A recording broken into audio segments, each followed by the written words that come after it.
మీరు శ్రీరంగ నీతులు చెప్తారా? జగన్ రెడ్డి ఇదేనా నీ 2.0?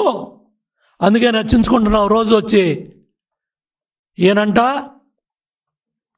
మన కథ తెలుస్తా అంట. నీ కథ తెలిసే రోజులు దగ్గర పడ్డాయి జగన్ రెడ్డి. నీది కూడా, నీ దందాలు మొత్తం బయటపడతా ఉన్నాయి ఒకటి. నిన్ను నమ్ముకున్నాళ్ళు నువ్వు నీ కళల్లో ఆనందం చూడటానికి, నీ కళల్లో పైచాచిక ఆనందం చూడటానికి ఏ అయితే బూతులు మాట్లాడించావో, ఏ అయితే దందాలు చేయించావో, ఏ అయితే కబ్జాలు చేయించావో, కాలగట్లు కొట్టేశారు, కొల్లగొట్టేశారు, కోట్లు పడగలెత్తేశారు. వీళ్ళందరూ కూడా కటకటాలు పాలయ్యే పరిస్థితులు ఈరోజు బయటకు వస్తూ ఉన్నాయి. ఒక్కొక్కటి మొత్తం ఇవన్నీ కూడా ఈ మాఫియాలు, ఈ సెటిల్మెంట్లు, ఈ దందాలన్నీ కూడా ఫుల్ స్టాప్ పడే రోజులు తొందరలోనే అన్నీ బయటకు వస్తూ ఉన్నాయి. ప్రారంభమైంది.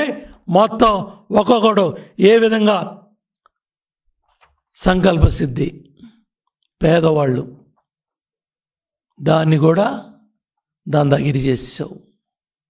దానిలో కూడా నీ అనుచరులు, నీ తాబేదారులు ఎన్ని కోట్లు, ఎంతమంది పేదవాళ్ళు బలయ్యారు. ఆ కేసులు కూడా బయటపడాలి. వాటి మీద కూడా విచారణ జరగాలి. ఇవన్నీ కూడా తప్పకుండా అన్ని కేసులు కూడా మొత్తం కూడా నేను ఒకటే అప్పీల్ చేస్తా ఉన్నా. గన్నవరంలో వైసీపీ ప్రభుత్వ హయాంలో జగన్ రెడ్డి ముఖ్యమంత్రిగా ఉండగా పెద్ద సైకో జగన్, చిన్న సైకో వంశీ ఆధ్వర్యంలో ఈ భూదందాల్లో కానీ, భూదోపిడీల్లో కానీ, ఈ సెటిల్మెంట్లో కానీ, ఈ దందాల్లో కానీ ఎవరైతే నష్టపోయారో, ఎవరైతే కోట్లు నష్టపోయారో, ఎవరైతే అపార్ట్మెంట్లు అప్పచెప్పి, పొలాలు అప్పచెప్పి సెటిల్మెంట్లో బలైపోయారో వాళ్ళందరూ కూడా నిర్భయంగా పోలీస్ యంత్రాంగం దగ్గర మీరు అన్నీ కూడా అప్పీల్ చేసుకోవచ్చు, అన్నీ కూడా కంప్లైంట్ ఇవ్వచ్చు.